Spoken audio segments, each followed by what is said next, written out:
My name is Gideon, and today, my entire world crumbled.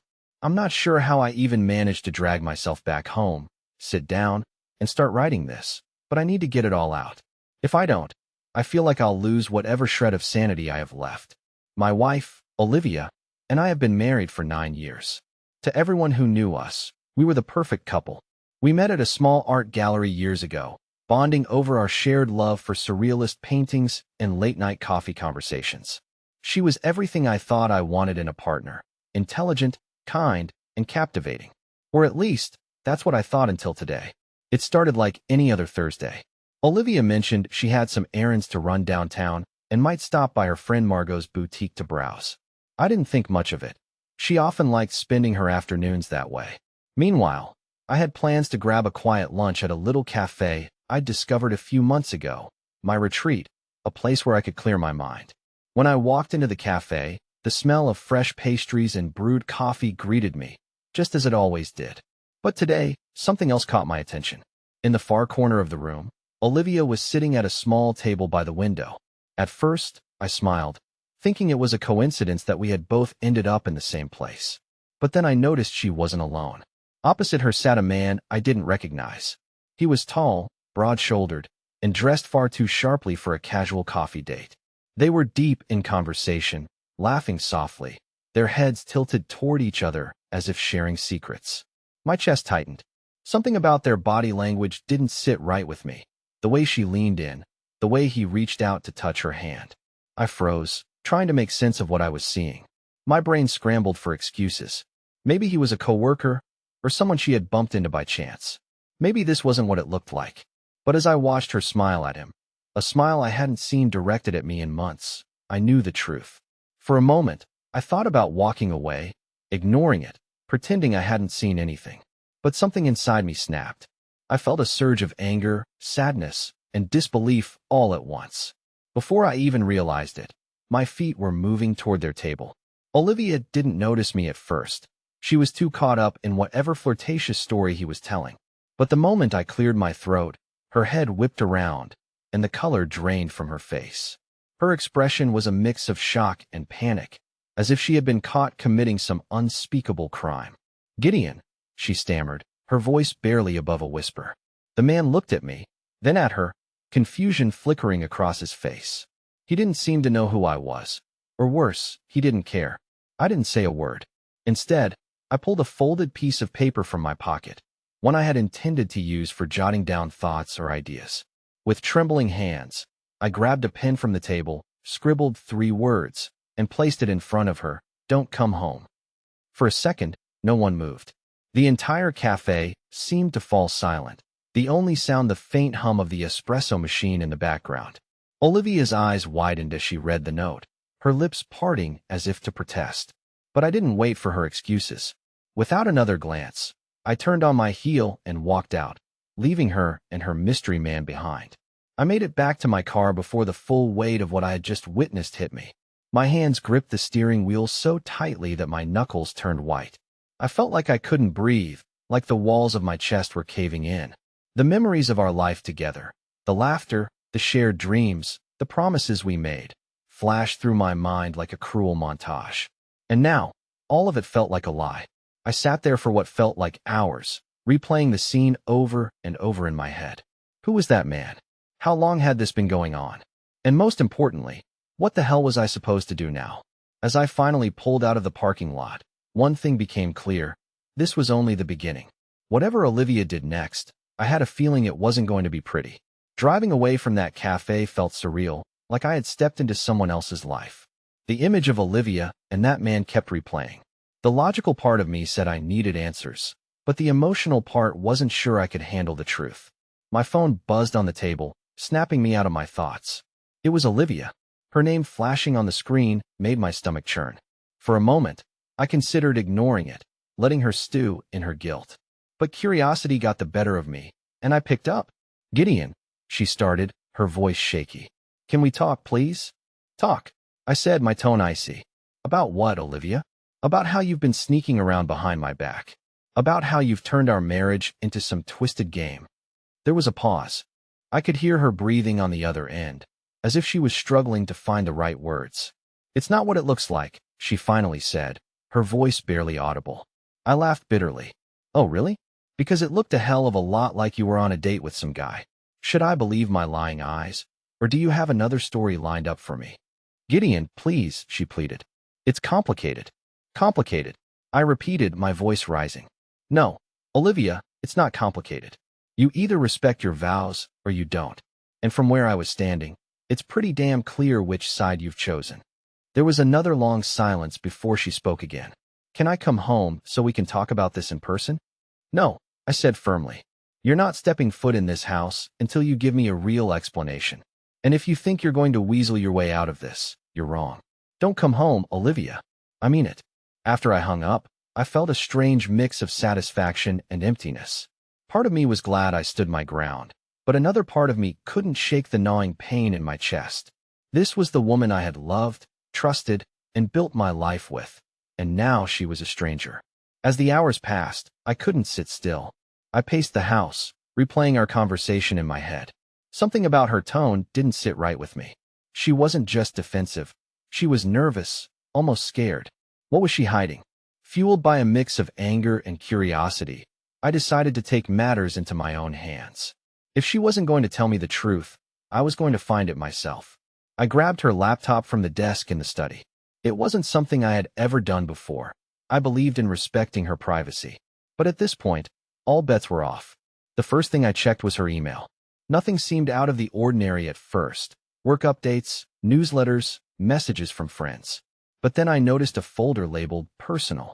It wasn't unusual for her to organize her inbox, but something about the name felt suspicious.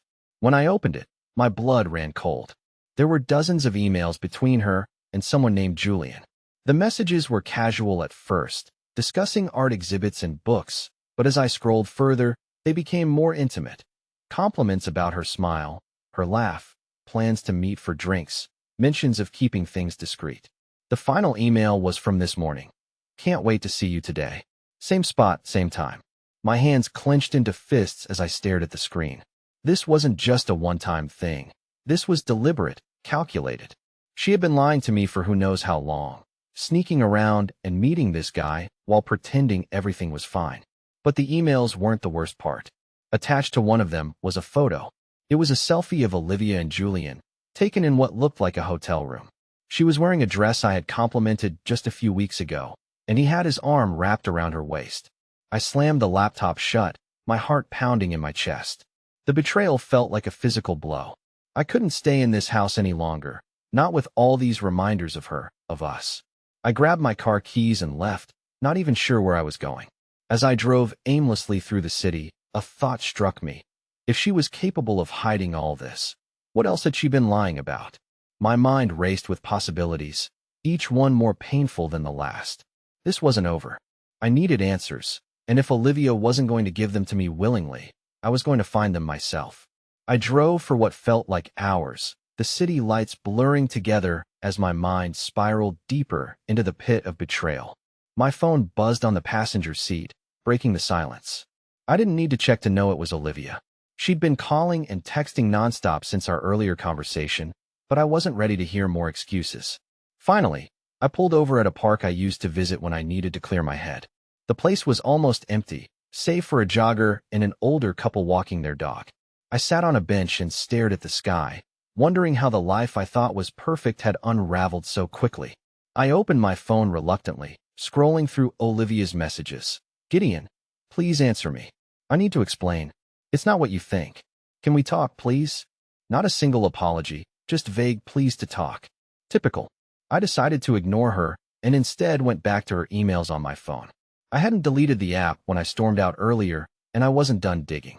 There were more exchanges with Julian that I hadn't seen before, dating back months. They talked about everything. Dinners, trips, even small, intimate details about her day that she never bothered sharing with me anymore. I felt sick reading them, but I couldn't stop. And then I found it. A hotel reservation under Julian's name, booked for this past weekend. It wasn't just a casual fling, they were spending nights together.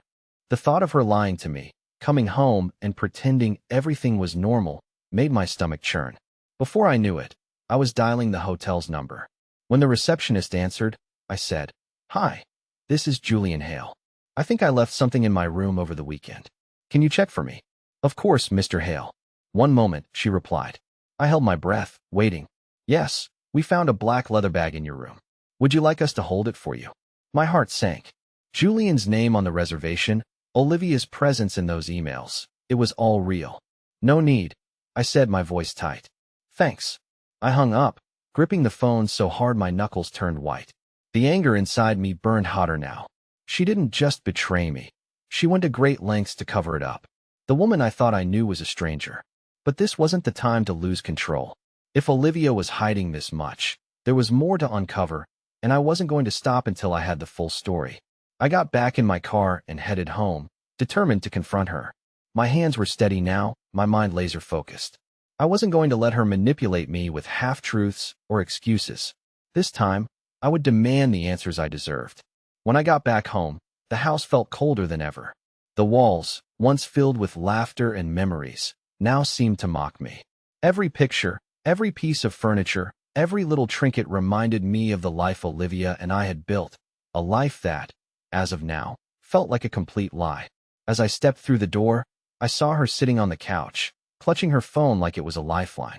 Her head shot up the moment she heard me, her eyes wide and red-rimmed. She had been crying. Normally, that would have broken my heart, but tonight, it only fueled my anger. Gideon, she started, her voice trembling. Please, let me explain. I didn't respond immediately. Instead, I walked over to the kitchen table, dropped my keys, and placed her laptop on the surface with a heavy thud. Explain, I said, my voice low but laced with venom. Explain what, Olivia? That you've been sneaking off to hotels with some guy named Julian? That you've been lying to me for months? That you've turned me into a goddamn fool? Her face went pale. She opened her mouth, but no words came out. I saw the emails. I continued, cutting her off before she could even try. The photos. The hotel reservation. So don't insult me by pretending this is something it's not. Tears welled up in her eyes, but I wasn't moved. Not this time. It was a mistake, she whispered, her voice barely audible. I didn't mean for it to happen. It just happened. I laughed bitterly, the sound harsh even to my own ears. It just happened? Months of emails, secret meetings, hotel rooms? That doesn't just happen, Olivia. That's a choice. A series of choices. And every single one of them was a betrayal. She broke down then, her shoulders shaking as she buried her face in her hands. But I wasn't done. Who is he? I demanded. Who is Julian, and how long has this been going on? She hesitated, her sobs subsiding as she tried to compose herself. He's someone I met at a gallery opening. It started as nothing, just talking about art, grabbing coffee. But then you decided he was worth more than our marriage. I finished for her, my voice flat. She looked up at me, her face streaked with tears. I didn't mean for it to go this far. I never wanted to hurt you. Don't you dare. I snapped, my patience wearing thin.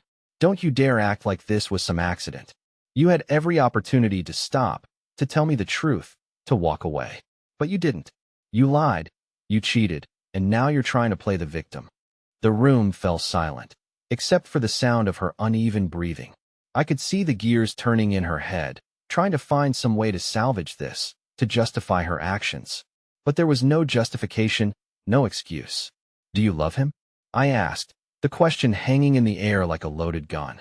Her eyes widened, and for a moment, I thought she might deny it. But then she looked away, unable to meet my gaze. I don't know, she admitted, her voice breaking. That was all I needed to hear. I stood up, the weight of her betrayal pressing down on me like a physical force. Pack your things, I said, my tone cold and final. Gideon, wait, she started, but I cut her off. No, I'm done waiting. I'm done giving you the benefit of the doubt. You made your choices, Olivia. Now you have to live with them. Without another word, I turned and walked out of the room, leaving her to face the wreckage she had caused. I closed the door to the bedroom behind me and leaned against it, trying to steady my breath. My heart felt like it had been ripped out of my chest and stomped on. Olivia's confession had confirmed what I feared most. The woman I had loved, trusted, and built my life with had betrayed me in ways I couldn't have imagined. But something about her reaction didn't sit right with me. The tears, the hesitation, it felt like she was holding something back. There was more to this story, and I wasn't going to stop until I uncovered every lie she had buried. I sat down on the edge of the bed, staring at the laptop on the nightstand.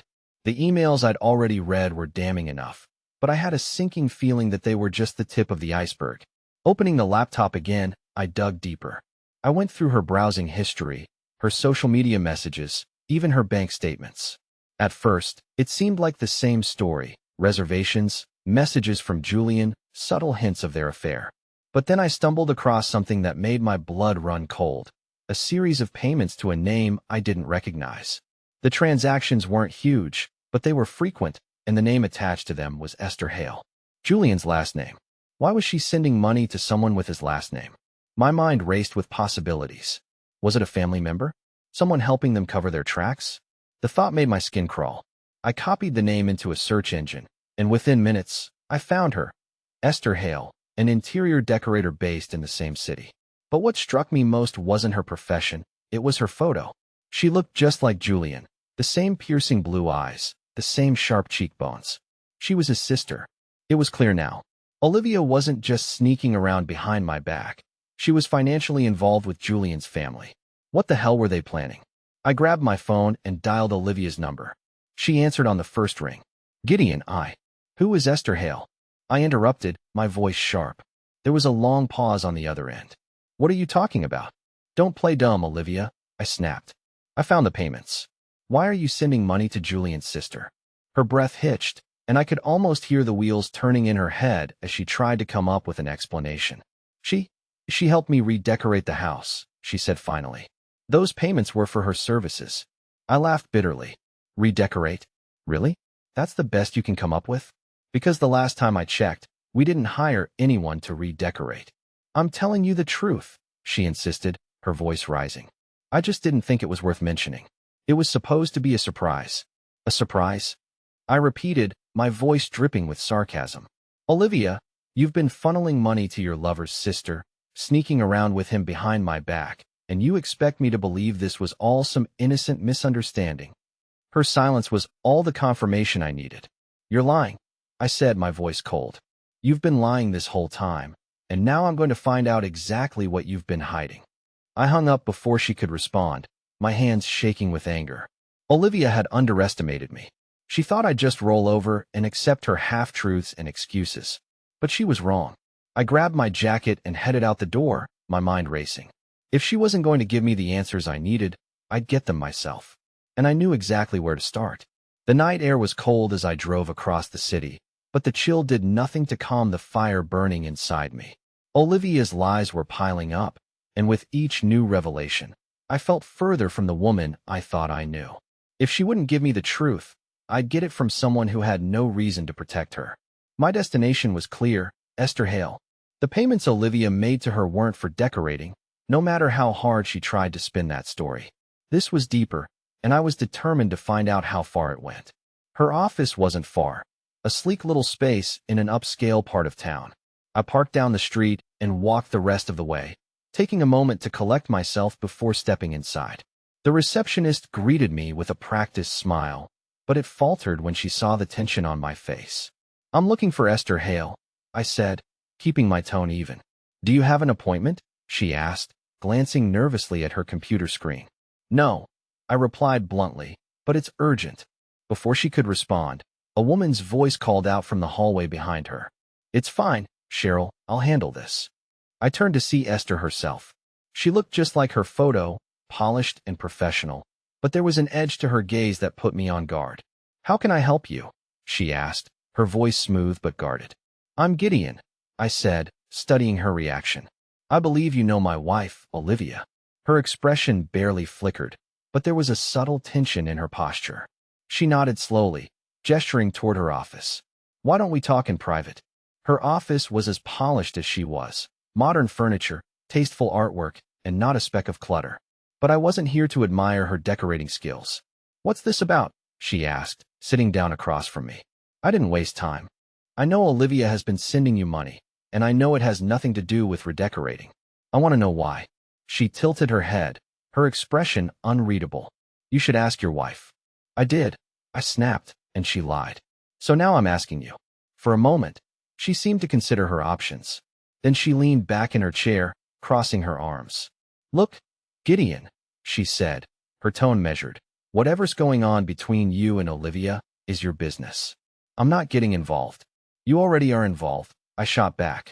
She's been paying you, meeting your brother in secret, lying to me at every turn.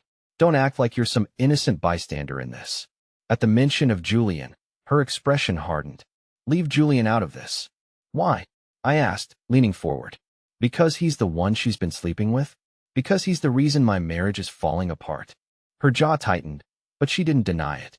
The silence stretched between us, heavy and charged. Finally, she spoke. What do you want from me? I want the truth, I said firmly. All of it. How long has this been going on? What's Julian's endgame? Why the hell is my wife paying you? She sighed, running a hand through her hair. You're not going to let this go, are you? Not a chance. After a moment, she nodded. Fine. You deserve to know. Her words sent a chill down my spine. She stood up, walked over to a filing cabinet, and pulled out a folder. When she handed it to me, I hesitated, my hands trembling slightly. Everything you need to know is in there, she said quietly. But be prepared, Gideon. The truth isn't always what you want it to be. I opened the folder, my eyes scanning the contents. What I saw made my stomach drop. Bank statements, emails, and most damning of all, legal documents. Olivia wasn't just having an affair. She was planning something much bigger, something that could ruin me completely. My hands clenched around the folder as the weight of her betrayal sank in. This wasn't just about love or lust. This was about greed, manipulation, and a plan to dismantle everything I had worked so hard to build. As I left Esther's office, the folder tucked tightly under my arm, one thing became clear. Olivia wasn't just a liar. She was a calculated, cold-hearted conspirator. And now it was my move. The drive back home felt like a blur, my mind consumed with the contents of that folder. Olivia wasn't just cheating. She was orchestrating a plan to drain our savings, transfer assets, and leave me with nothing. There were detailed documents, including fake signatures and bank transfers I hadn't authorized. She was planning to disappear with Julian and leave me in financial ruin. The betrayal hit harder than anything I could have imagined. This wasn't just about infidelity. This was a complete dismantling of the life we built together. When I got home, Olivia was pacing in the living room. She stopped as soon as she saw me, her face pale. "Where have you been?" she asked, her voice shaky. I didn't answer. Instead, I tossed the folder onto the coffee table. Care to explain this? Her eyes darted to the folder, and for the first time, I saw true fear on her face. She opened it, flipping through the pages, and her hands started trembling. "Gideon, I can explain," she stammered. "No more lies," I said coldly. "I know everything. The money, the documents, the plan. How long were you going to string me along before you disappeared?" Tears welled up in her eyes, but I wasn't moved. "It wasn't supposed to go this far," she whispered. "Julian convinced me." "Don't blame him," I snapped. "This was your choice. You forged my signature. You funneled our money. You lied to my face." She sank onto the couch, burying her face in her hands. "I don't know what I was thinking. I didn't want to hurt you." "Hurt me?" I said, laughing bitterly. "Olivia, you didn't just hurt me. You destroyed us." For a moment, the room was silent, except for her muffled sobs. Then I spoke again, my voice calm but firm. "You're leaving tonight. Pack your things and go. I don't care where, but you're not staying here." She looked up at me, her face streaked with tears. "Gideon, please.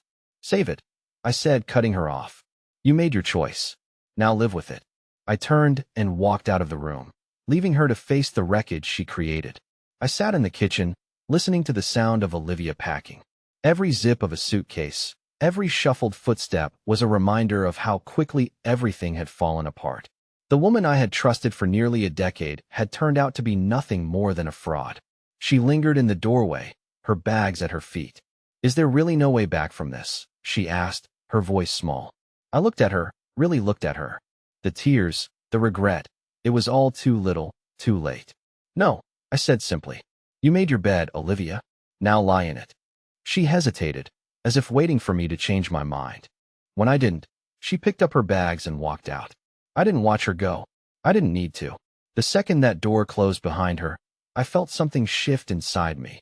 Relief. This wasn't just an ending, it was a new beginning. one where I wasn't a fool in someone else's game. As I locked the door, I let out a breath I hadn't realized I was holding. For the first time in months, I felt free.